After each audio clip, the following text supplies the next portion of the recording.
요한복음 4장 19절부터 26절까지 읽어드리겠습니다. 여자가 이르되 주여 내가 보니 선지자로소이다. 우리 조상들은 이 산에서 예배하였는데 당신들의 말은 예배할 곳이 예루살렘에 있다 하더이다.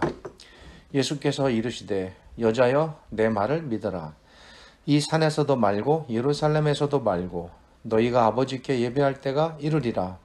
너희는 알지 못하는 것을 예배하고 우리는 아는 것을 예배하노니 이는 구원이 유대인에게서 남이라. 아버지께 참으로 예배하는 자들은 신령과 진정으로 예배할 때가 오나니 곧 이때라. 아버지께서는 이렇게 자기에게 예배하는 자들을 찾으시느니라. 하나님은 영이시니 예배하는 자가 신령과 진정으로 예배할지니라. 여자가 가로되 메시아 곧 그리스도라 하는 이가 오실 줄을 내가 아노니 그가 오시면 모든 것을 우리에게 고하시리이다. 예수께서 이르시되 내게 말하는 내가 그로라 하시니라. 지난 주일에 이 19절부터 26절까지가 본문에 포함되어 있었는데요. 시간상 이 19절부터 26절까지는 말씀을 못 드리고 주로 이제 18절까지에 대한 내용을 말씀을 드렸습니다. 이 19절부터 26절 안에 우리가 쉽게 이해하기 어려운 그런 예수님의 말씀과 가르침들이 들어있고 그런 내용들이 좀 여러 군데 있습니다. 그래서 이 부분들은 조금 더 시간을 따로 내어서 살펴볼 필요가 있습니다. 구약과도 민첩하게 연관되어 있는 말씀들입니다. 평소보다 한 10분 정도 설교 시간이 조금 길어질 수 있음을 미리 양해 부탁드리겠습니다. 오늘은 지난 시간에 이어서 예수님과 사마리아 여인과의 만남에 대해 세 번째로 설교하는 시간입니다. 첫 번째 시간에는 예수님께서 여인에게 생수를 주시겠다는 말씀을 중심으로 말씀드렸습니다. 그러니까 예수님께서 왜 생수가 되시느냐, 여기에 초점이 맞춰져 있었습니다. 예수님께서 생수가 되신다는 사실은 이미 구약 성경에서부터 나타난 사건이라고 그것과 연관해서 말씀드렸습니다. 기억하시겠지만 하나님께서 반석에서 물을 내주심으로써 장차 반석과 같은 분이 나타나셔서 자기 백성에게 생수와 같은 영원한 생명을 주실 거다라는 것을 구약시대부터 보여주셨습니다. 이런 가르침에 따라 바울도 예수님을 반석에 비유하곤 하였습니다.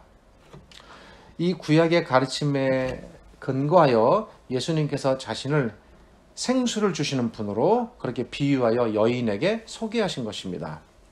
그러나 여인은 예수님께서 실제로 먹는 물을 주시는 말씀으로 이해했습니다. 또한 여인은 예수님을 유대인으로만 이해했습니다. 여인은 예수님께서 어떤 분이시며 그분이 누구신지에 대한 인식이 전혀 없었습니다. 여인은 예수님께 대한 소문조차 들어본 적이 없었습니다. 이에 예수님께서는 여인의 지난 과거를 말씀하심으로써 그의 수치를 드러내고자 하는 것이 아니라 자신이 어떤 분인지 여인으로 하여금 깨닫게 하셨습니다. 여인은 예수님께서 이렇게 자기의 은밀한 과거까지 다 알고 계신다는 사실에 크게 놀랐습니다. 이것이 계기가 되어 여인은 예수님을 선지자로 인식하게 되는 어떤 인식의 작은 전환이 이루어집니다. 예수님께 대한 여인의 인식이 단순한 유대인 남성에서 선지자로 이렇게 옮겨가게 됩니다. 예수님을 선지자로 인식하게 된 여인은 예수님께 마음속에 평소 품고 있었던 새로운 질문을 하게 됩니다. 여인의 질문이 기록된 9절이 20절입니다. 여인은 예수님을 처음에는 그저 지나가는 유대인 남성으로 알았지만 예수님과의 대화를 통해 예수님을 선지자로 인식하게 되자 자신이 평소 궁금하던 일종의 종교적인 것이었습니다. 그것을 예수님께 묻게 됩니다. 이 질문은 여인이 예수님을 선지자로 인식하였다는 것을 증거하기도 합니다. 왜냐하면 여인은 예수님을 선지자로 여겼기에 이분이 만약 선지자라면 나의 이러한 질문에 답을 내려주실 것이다.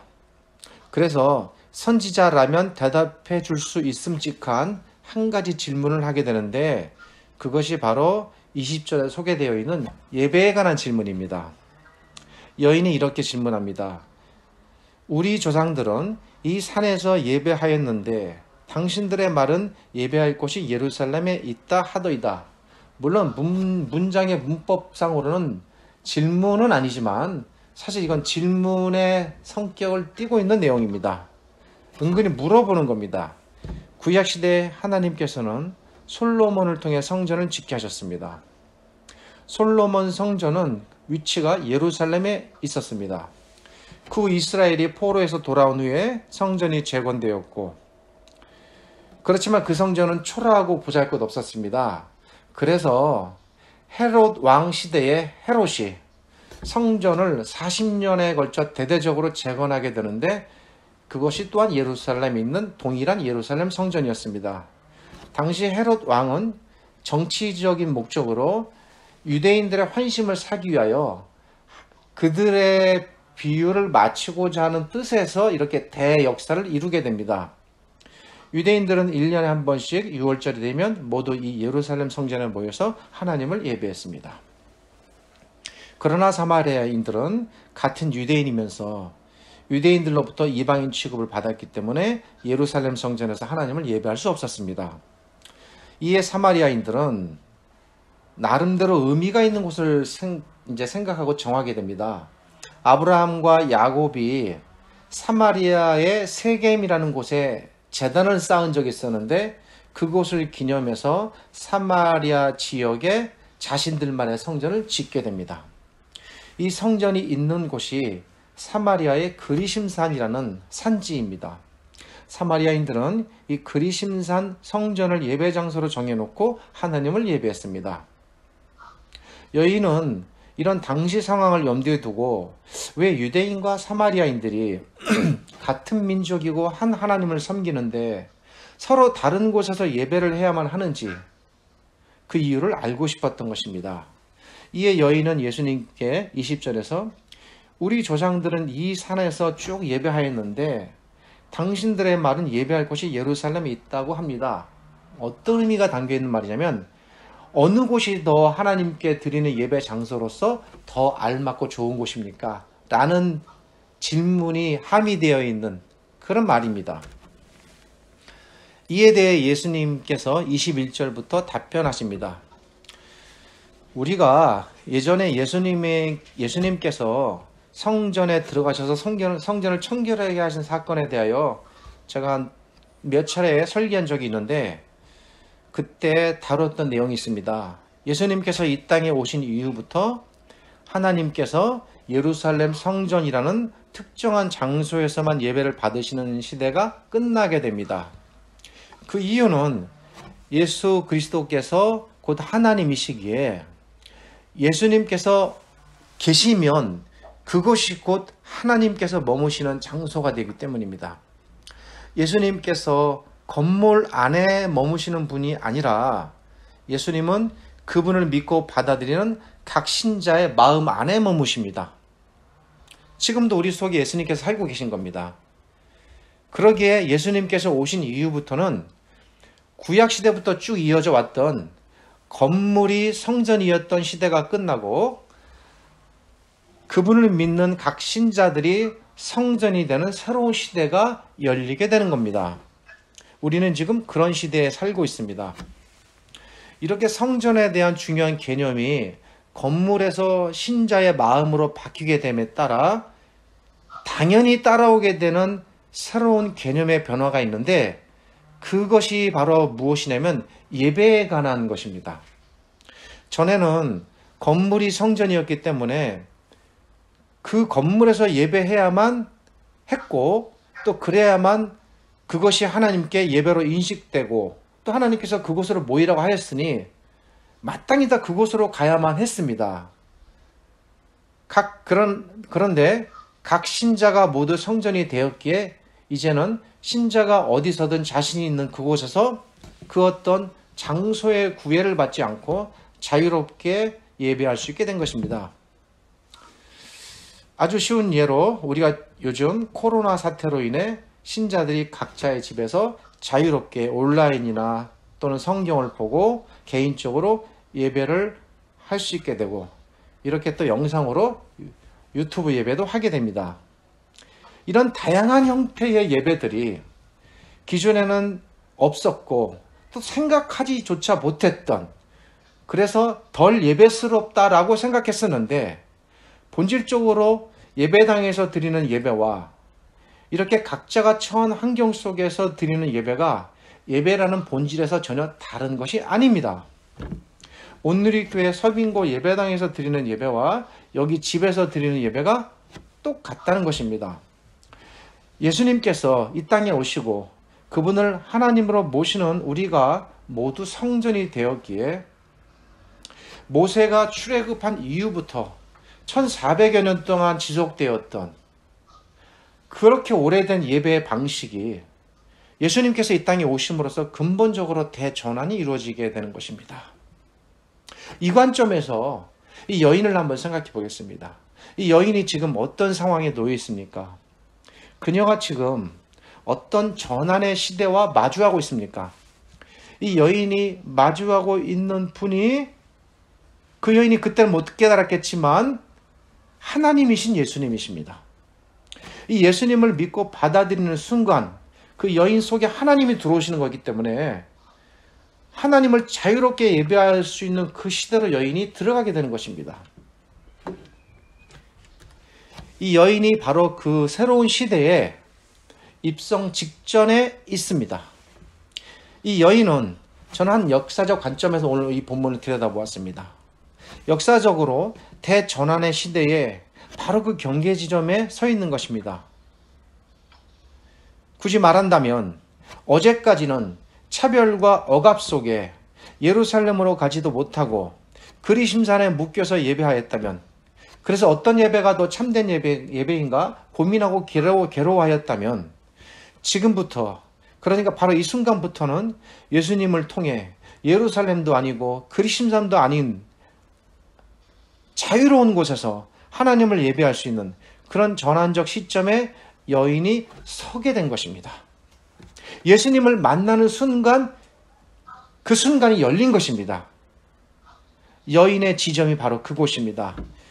바로 그 지점에서 여인은 옛 예배 시대와 새 예배 시대 사이에 놓이는 역사적 시점에 있었습니다. 비록 여인은 당시에는 자신이 처한 이 놀라운 위치를 깨닫지 못하였겠지만 예수님은 다 알고 계셨습니다. 네가 지금 바로 서 있는 이곳이 얼마나 엄청난 자리다라는 것을 예수님은 아신 겁니다. 그래서 예수님께서 새롭게 다가올 이 예배의 역사적 시대에 대하여 말씀하기 시작하십니다. 이 새로운 시대에 대한 예수님의 설명이 22절부터 이어집니다. 우리는 22절부터 나타나는 예수님의 말씀을 이러한 예배의 새로운 관점이 바뀌는 시대적 관점에서 바라보아야 합니다. 제 개인적으로는 신약 성경에서 예수님의 이 부분의 말씀이 손에 꼽을 만큼 매우 중요한 본문이라고 저는 생각합니다. 아주 스페셜한 부분입니다. 이러한 사실에 근거해서 예수님께서 드디어 새로운 시대가 드려야 할 새로운 예배에 대하여 친절하게 설명하기 시작하십니다. 아직까지는 자기가 누구인지를 밝히지 않으셨습니다. 여인이 생각하는 것처럼 선지자로, 그리고 선지자인 것처럼 말씀하십니다.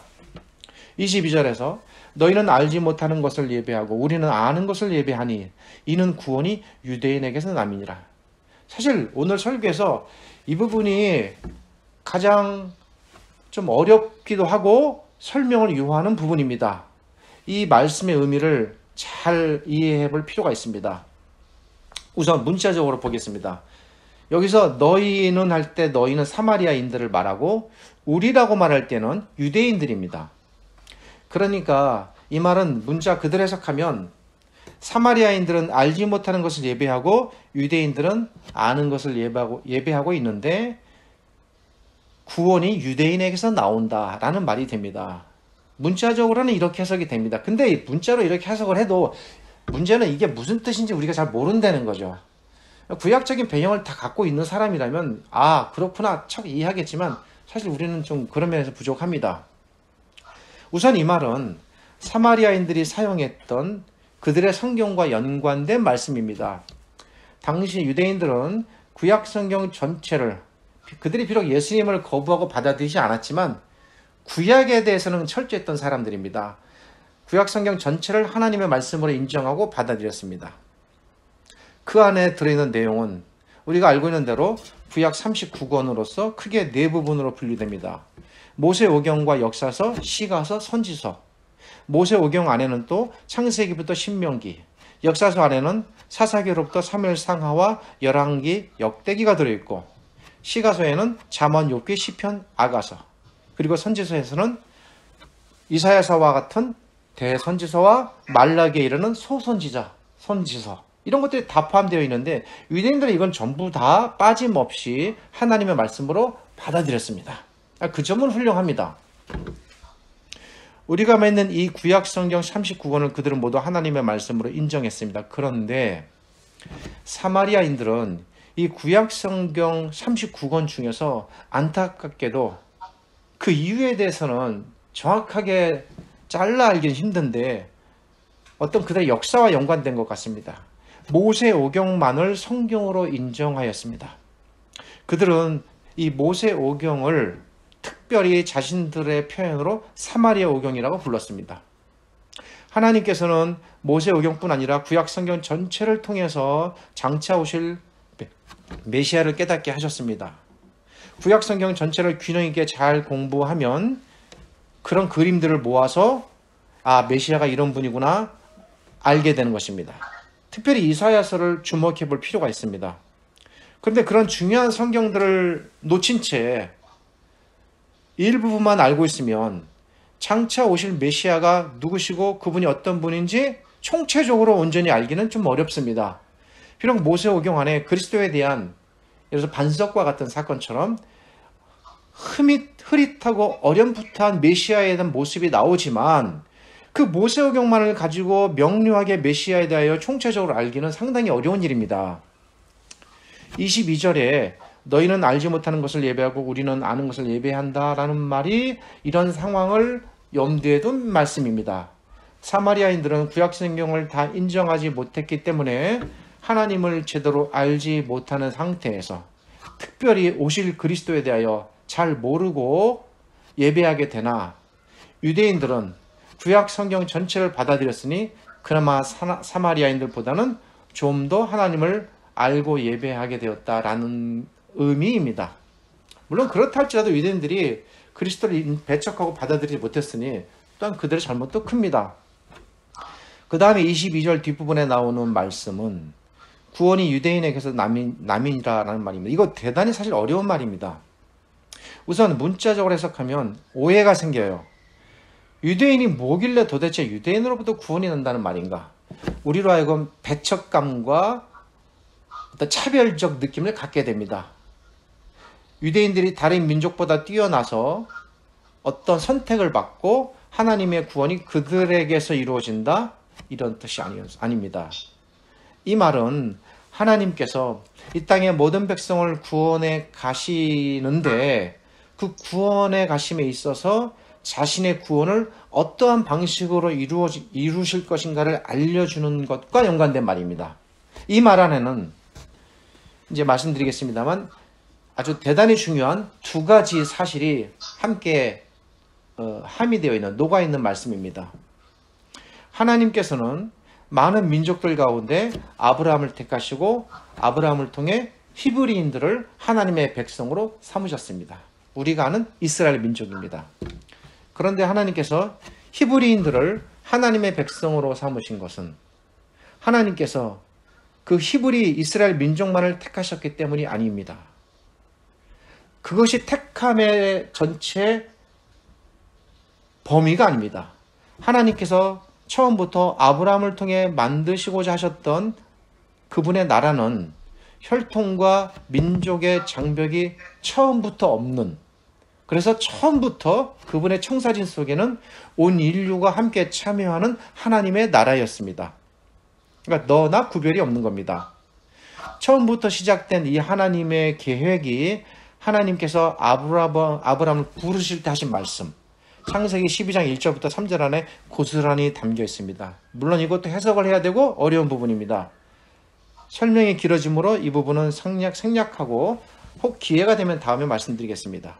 이 하나님의 나라는 이방인이나 유대인이나 구별이 전혀 없는 나라입니다.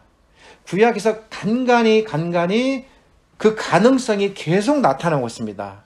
이 나라는 누구든지 하나님을 믿으면 하나님의 백성이 되는 그런 나라입니다. 하나님께서는 처음부터 이방인, 히브리인 구별 없는 이런 나라를 만드시기 위하여 아브라함을 부르셨는데 공교롭게도 그가 히브리인이었던 것입니다. 결코 이스라엘의 건립이 하나님의 나라의 목적이 아니었습니다. 하나님께서 아브라함을 통해 후손을 번성하게 하시고 이스라엘 민족을 하나님의 백성으로 삼으신 것이 바로 이 목적을 이루시기 위함이었습니다. 잠깐 살펴볼까요? 아브라함 당대의 상황을 살펴보면 하나님께서 아브라함을 통해 그의 이방인 가솔들과 나그네들과 그리고 심지어 주변의 가나안 백성들을 하나님의 백성으로 삼으신 사실들이 나타납니다. 하나님께서는 이스라엘 백성을 부르셔서 그것처럼 그들을 통해 세상의 모든 인류들을 하나님의 백성으로 삼으시고자 했던 것입니다. 물론 결과적으로 그래서 우리가 이렇게 다 하나님의 백성이 된 것입니다. 이방 여인인 유다의 며느리 다말, 그리고 모압 여인인 룻, 그리고 토착적인 여리고성의 가나안 원주민 출신인 라합, 이런 여인들이 모두 다 하나님의 백성의 자리에 들어가게 되고 그리고 예수님의 계보 안에 들어가게 됩니다. 놀라운 사실입니다. 하나님께서는 처음부터 이렇게 이스라엘 민족을 통로로 삼아서 그들을 통해 지상의 모든 인류들을 차별 없이 하나님의 백성으로 받아들이고자 하셨고 그런 하나님의 계획의 성격을 알려주기 위하여 이렇게 구약에서 틈틈이 이방인들이 하나님의 백성 안으로 들어오는 일들이 계속 발생되고 있었던 것입니다. 그리고 그 본격적인 이 문이 열린 게 예수님의 오심의 시대의 시작입니다. 그런데 하나님께서 궁극적으로는 세상 전체의 민족들을 구원하시기 위하여 유대인들을 먼저 택하셨다고 말씀드렸는데 그렇다면 하나님께서 어떤 방법을 통해 이 일을 진행시키셨을까요? 하나님께서 유대인들에게 하나님의 말씀을 주신 일을 통해 이루어지게 됩니다. 여기서 하나님의 말씀이라는 것이 등장하게 됩니다. 쉬운 예로 선생님께서 반 전체를 이끌어가기 위하여 반장이라는 한 사람을 세웁니다. 반장이 하는 역할은 선생님의 뜻을 아이들에게 전달하고 선생님을 대신해서 반을 이끌어 갑니다. 이때 반장은 선생님께서 반 전체를 지도하는 통로가 됩니다. 이스라엘 민족은 적어도 하나님과 이 땅의 백성들 사이에 반장의 위치에 있었습니다. 선생님께서 반장에게 말하면 반장은 선생님의 말을 반 아이들에게 전달해서 움직이게 합니다. 이스라엘 백성이 그런 역할을 맡았던 것입니다. 하나님께서 이스라엘 백성을 택하신 것은 그들을 특별히 선택하고 사랑해서 물론 그렇겠지만 본질적인 목적은 그들을 통하여 온 인류를 이끌어내시기 위함이었습니다. 그래서 그들에게 선생님이 반장에게 말을 주는 것처럼 그들에게 먼저 말을 주는데 그것이 뭡니까? 하나님의 말씀입니다. 하나님의 말씀을 먼저 그들에게 주어서 그들이 잘 배우고 익혀서 그것을 전달하라는 것입니다. 누구에게? 인류에게. 그러니까 이스라엘 백성은 온 인류에게 하나님의 말씀을 전달하는 통로가 되는 것입니다. 바로 이러한 이유 때문에 하나님께서는 이스라엘 민족을 택하시고 그들에게 하나님의 말씀을 주셨습니다. 22절에 구원이 유대인에게서 나온다라는 말은 정리하겠습니다. 유대인에 대한 선택적 특권이나 차별적 사랑이 전혀 아닙니다. 이 예수님의 말씀은 그렇게 오해하면 안 되고 하나님께서 유대인들에게 하나님의 말씀을 주셔서 그리고 그 유대인의 역할을 통하여 이 땅의 모든 백성을 구원해 나가시겠다라는 의미가 담겨 있습니다. 자, 그러면 과연 그것이 맞는가? 구약의 다른 성경을 통해서 조금 우리가 증명해 볼 과정이 필요합니다. 이런 사실을 잘 알려주는 한 예가 있는데 이사야서 2장 3절입니다. 이사야서 2장 3절은 이렇게 말합니다. 많은 백성이 가며 이르기를, 이 많은 백성 당연히 온 땅의 이방인 백성 다 포함된 겁니다. 오라 우리가 여호와의 산에 오르며 야곱의 하나님의 전에 이르자. 그가 행하시리니, 뭐로? 그 도로, 하나님의 말씀입니다. 그 도로 행하시리니 이는 율법이 시온에서부터 나올 것이야. 율법이 시온에서부터 나온다는 얘기는 율법이 유대인에게서 나왔다 이 말이에요. 유대인에게 주셔서 우리에게 줬다 이 말입니다. 여호와의 말씀이 예루살렘에서부터 나올 것이며 여호와의 말씀이 예루살렘에서부터 나올 것임이니라. 이렇게 이사야는 이해했던 것입니다. 정확하게 이해했습니다. 여기서 많은 백성이란 세상의 모든 백성입니다. 이 말은 유대인을 포함하여 세상 모든 민족입니다. 또 율법이 시온에서 나오고 여호와의 말씀이 예루살렘에서 나온다라는 말은 하나님께서 온 인류를 구원하시기 위하여 먼저 하나님의 말씀을 유대인에게 주셨다는 말입니다. 어쩌면 이 이사야서 2장 3절의 말씀은 오늘 이 예수님의 구원이 유대인에게서 남이나라를 설명해주는 아주 적합한, 딱 맞는 말씀이라고 볼 수 있습니다. 그 결과 세상 전체의 민족이 여호와의 산에 오르고 야곱의 하나님의 전에 이르게 되었다라고 비유적으로 표현합니다. 무슨 말입니까? 모두 다 하나님의 백성의 자리에 들어가게 되었다는 것입니다. 하나님께서 먼저 유대인들에게 하나님의 말씀을 주셔서 그들을 통로로 삼아 온 세상 사람들에게 하나님의 말씀이 전파되게 하신 결과 모든 백성이 하나님께로 나와 구원을 얻게 되었다는 사실을 알려줍니다. 구원이 유대인에게서 나온다라는 말은 이렇게 조금 어렵지만 아주 중요한 의미가 담겨 있는 것입니다. 그리고 하나를 더 살펴야 됩니다. 그게 다가 아닙니다. 이 구원이 유대인에게서 나온다는 말은 우리가 놓치지 말아야 할 또 하나 중요한 사실은 그리스도와 연관된 부분입니다. 메시아의 오심과 연관된 말씀입니다. 하나님께서 온 인류를 구원하시기 위하여, 앞에는 제가 하나님의 말씀이라는 것을 통로로 말씀드렸습니다. 근데 그것만 가지고는 안 됩니다. 구약시대에 그들에게 하나님 말씀이 없었습니까? 있었습니다. 그러나 그렇게 구원하시기 위하여 하나님 말씀을 주셨지만 중요한 것은 뭐냐면 하나님께서 그 말씀을 통하여 궁극적으로 이루고자 하는 것이 뭔가라는 것이죠. 사람들로 하여금 하나님의 말씀을 완전하게 행하게 하여서 하나님께서 하나님의 말씀을 행한 사람들을 구원하시기 위함입니까? 아닙니다. 결코 그렇게 해서 하나님 말씀 주신 것이 아닙니다. 유대인들은 그렇게 생각했습니다.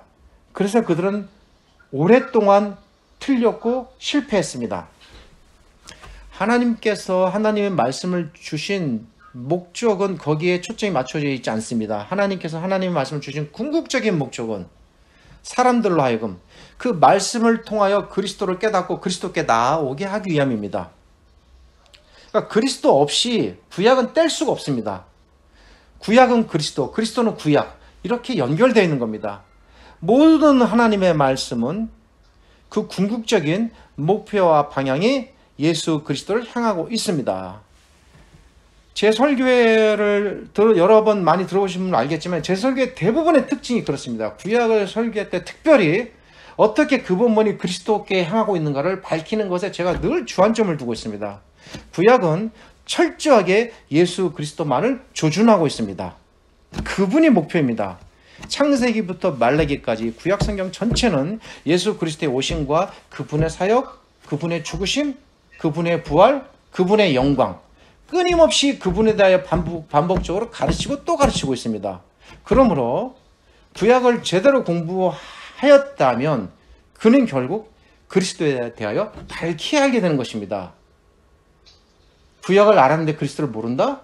구약을 잘 모르는 겁니다. 하나님께서 이 구약의 말씀을 주신 최종적인 목적이 바로 여기 있다는 것입니다. 하나님께서는 하나님의 약속대로 마침내 창세기 12장 1, 2, 3절에 등장하는 아브라함의 후손, 그분이 누굽니까? 그리스도입니다. 그래서 마태가 그 족보를 쭉 계보를 설명합니다. 하나님의 아들이신 예수 그리스도를 보내주셨고 그 아들 예수 그리스도를 통해 사람들을 모두 구원해 주십니다. 정리하겠습니다. 구원이 유대인에게서 나온다는 말은 두 가지를 말씀드렸습니다. 첫째, 하나님께서 유대인에게 율법을, 즉 하나님의 말씀을 주셔서 그걸 통로로 사람들을 하나님의 말씀을 이끌어 주시고, 또 하나, 그 말씀이 밝혀주는 분, 즉 그리스도를 사람들로 하여금 알게 하여서 그리스도를 통하여 사람들을 구원하시겠다는 이 두 가지 중요한 의미가 이 안에 담겨 있는 것입니다. 이 두 가지 목적을 위하여 유대인을 부르셨다라고 예수님께서 매우 어려운 의미를 담아서 말씀하셨습니다. 다시 본문으로 돌아가겠습니다. 여인은 예수님께 사마리아의 그리심산과 유대인의 예루살렘 중 어느 곳이 하나님을 예배하는 장소로 더 알맞은 곳인가? 그러니까 질문의 요지는 이곳입니다. 어디가 더 좋습니까? 이거죠. 이에 예수님께서는 22절에서 여인에게 사마리아인들이 유대인들보다 하나님께 대하여 제한적으로 부족하게 알 수밖에 없는 이유와, 그리고 하나님께서 유대인들을 하나님의 백성으로 삼으신 궁극적인 목적이 무엇인지를 제가 지금까지 쭉 설명드린 대로 여인에게 말해 줬습니다. 물론 여인이 예수님의 이 말씀에 이 어떤 나름의 그 심오한 의미에 대하여 얼마나 풍성히 이해하였는지는 본문이 드러내지 않으니까 그건 우리가 어떻게 말하기 힘듭니다. 자, 그렇다면 하나님께서 약속하신 메시아이신 그리스도께서 이 땅에 오셨을 때, 그럼 이때부터는 어디서 예배하는 것이 더 맞는가? 좀 바보스러운 질문 해보겠습니다. 예루살렘입니까? 그리심산입니까? 여인은 그 답을 원했던 거예요. 그리고 내심 마음으로는 그리심산이다라는 답을 듣고 싶었을지도 모릅니다. 왜냐면 그들은 서로 비교했거든요. 아니면 제3의 장소일까? 그런데 예루살렘도 그리심산도 그 어떤 것도 아니었습니다. 앞에서 말씀드렸듯 예수님께서 이 세상에 오심으로 말미암아 구약시대가 끝나고 예수님의 새로운 시대가 시작되었습니다. 이 새로운 시대의 가장 큰 특징은 예수 그리스도를 주로 믿는 사람들이 어디에 있던 장소에 구애받지 않고 자유롭게 하나님을 예배할 수 있는 시대가 열렸다는 것입니다. 구약시대에는 주어진 제도와 장소에서 제한적으로 하나님을 예배했지만, 그래서 6월째 되면 전 민족이 다 예루살렘으로 모여야만 했습니다. 그리고 그것이 신명기의 가르침이었습니다. 그러나 예수님께서 오심으로 말미암아 그런 모든 제한과 틀이 완전히 무너졌습니다. 새로운 포도주를 낡은 부대에 담으면 찢어져 포도주가 버린다는 예수님의 비유도 있듯이 새 포도주는 새 부대에 담아야 합니다. 구약시대가 끝나고 예수님의 시대가 시작된 이 새 시대에는 새 푸대와 같은 새로운 기준과 새로운 틀이 있어야 됩니다. 거기에 담기는 겁니다. 낡은 틀에 담을 수 없습니다. 그 예수님께서 말씀하신 새로운 기준과 새로운 틀, 그것이 바로 예수님께서 제시하시는 23절의 중요한 새로운 시대의 예배의 기준과 정신입니다. 옛 시대에는 제도와 장소가 예배의 기준이 되었습니다. 우리 유라 나타샤 알겠죠? 그래서 이스라엘 백성은 정해진 율법의 제도와 정해진 장소에서 예배해야 했습니다.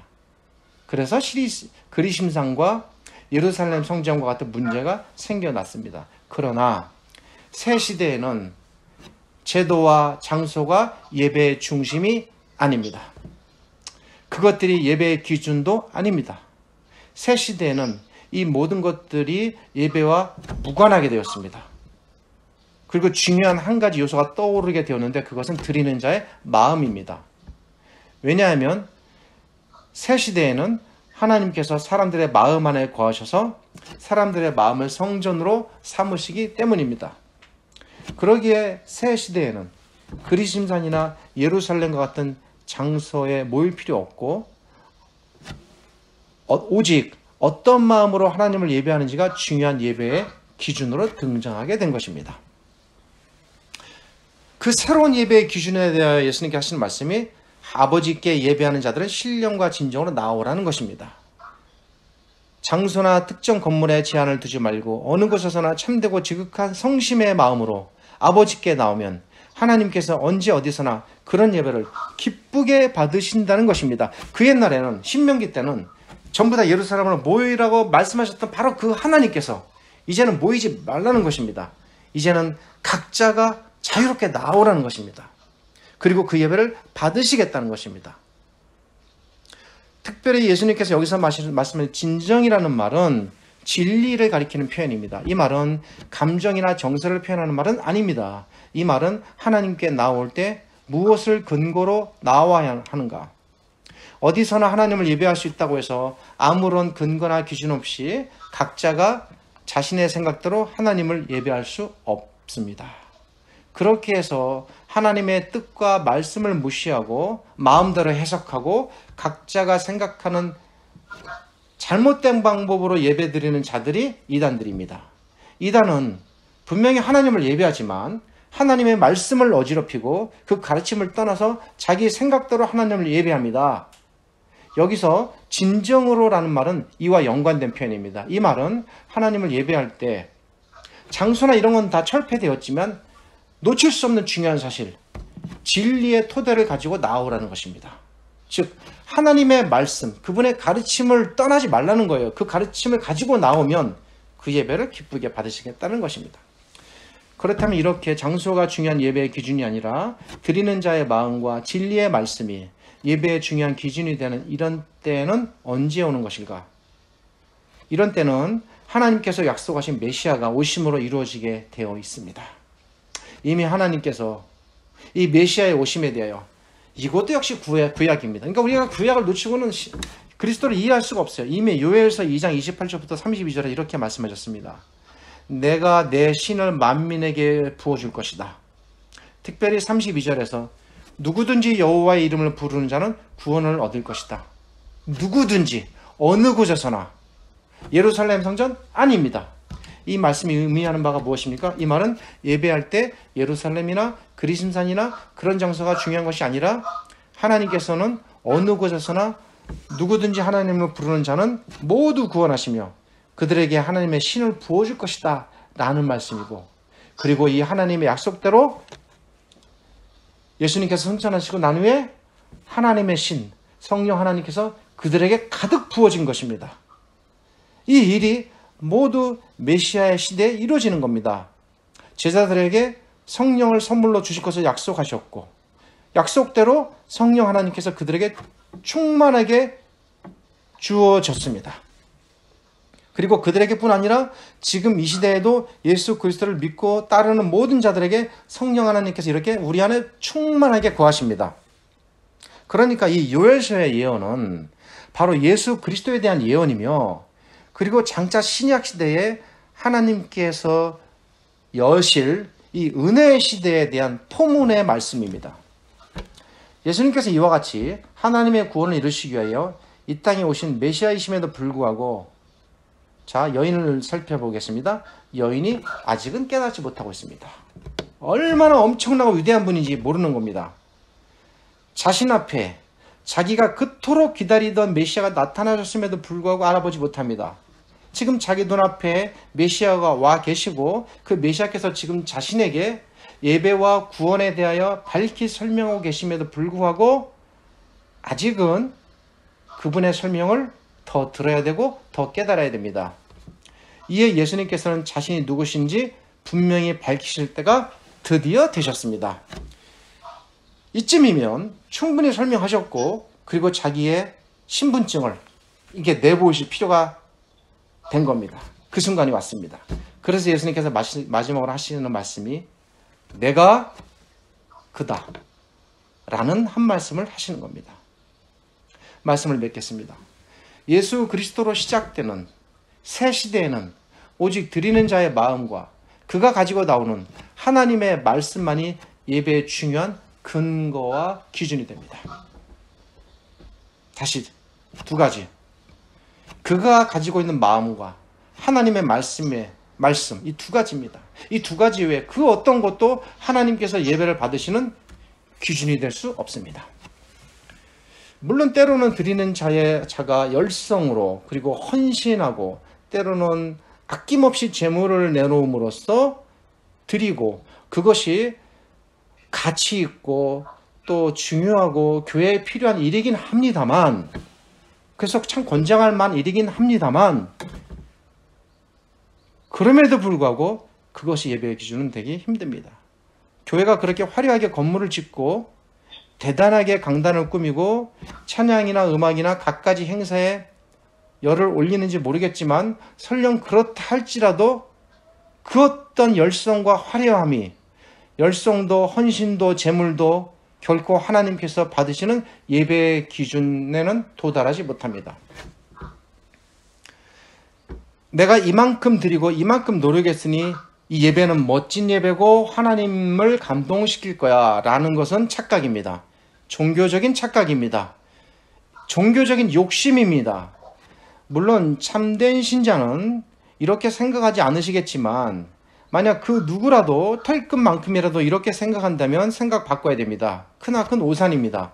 하나님께서는 결코 그런 것으로 감동받지 않으십니다. 하나님께서는 하나님의 말씀을 들고 나오는 자들, 그 프로 말씀드리면 하나님의 말씀에 의지하고 그 말씀을 따르는 간절함으로 그리고 그런 삶으로 나와 예배하는 자들에게 감동하십니다.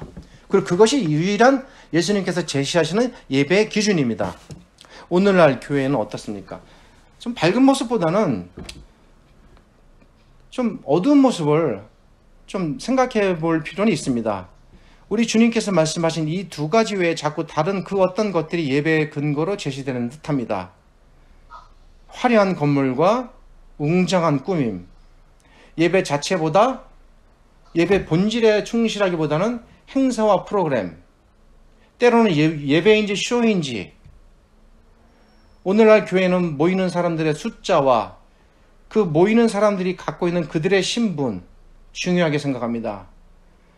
오늘날 교회는 자신의 교회에 서 있는 그 목사의 학벌과 배경이 대단히 중요합니다. 그것이 교인들의 자긍이고 또 자랑거리가 됩니다.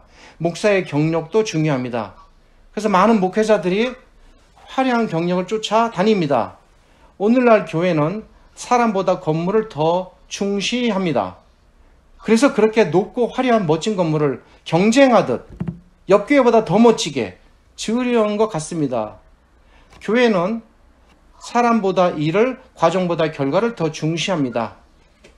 이런 모든 것들이 지난 수십 년간의 한국교회의 부끄러운 민낯이었습니다. 교회의 부패와 타락이 바로 여기서부터 시작됩니다. 어쩌면 이건 우리나라만의 문제는 아니었습니다. 수천 년 동안 유럽을 포함하여 이 땅의 교회가 그렇게 타락하고 변질되어 왔는지 모릅니다.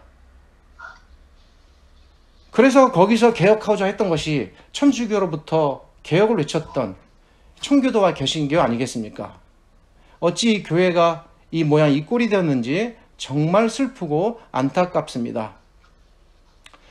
제가 이 코로나 사태를 통해 하나님께 크게 감사하는 것 한 가지가 있습니다. 그것은 교회가 참된 예배의 본질이 무엇인지 그리고 진정한 교회의 본질이 무엇인지 생각하고 고민하는 계기가 그래도 조금은 마련되었다는 것입니다. 각자가 자신이 처한 곳에서 하나님을 예배해도 하나님께는 기쁘게 받으신다. 이 믿음이 없으면 그렇게 흩어져서 온라인으로 유튜브로 개인적으로 기쁘게 하나님을 예배할 수는 없습니다. 그리고 한두 사람 모여도 기쁘게 자긍심을 갖고 예배드릴 수 있다면 그들 안에는 바로 이러한 믿음이 있기 때문입니다. 사람들이 이 어려운 시대에 이런 사실에 어떻게 하다 보니까 다가가게 되었습니다. 이렇게 해서 교회가 조금이라도 진정 예배를 회복하고 교회 운동을 성경적으로 이어간다면 비록 이 현실은 아프고 우리에게 고통스럽고 슬픈 일이지만 한편으로는 매우 다행스럽고 기쁘고 감사한 일입니다. 진정한 예배는 우리의 마음으로부터 시작됩니다. 우리는 이 한 가지 사실을 언제나 잊지 맙시다. 우리 주님의 간곡한 당부를 잊지 맙시다. 하나님께서는 오직 신령과 진정으로 예배하는 자들을 찾으신다.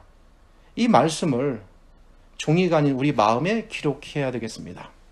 그리고 그 기록된 마음의 종이를 가지고 하나님께 나아오십시오. 오늘 설교가 좀 길었습니다. 나름 필요한 설명을 한다고 해서 이 본문 안에서 필요한 부분들을 다 다뤄야 한다는 마음 때문에 이렇게 말씀드렸는데 어쩌면 이것도 제 욕심인지 모릅니다. 한편으로 죄송하고 그리고 감사합니다.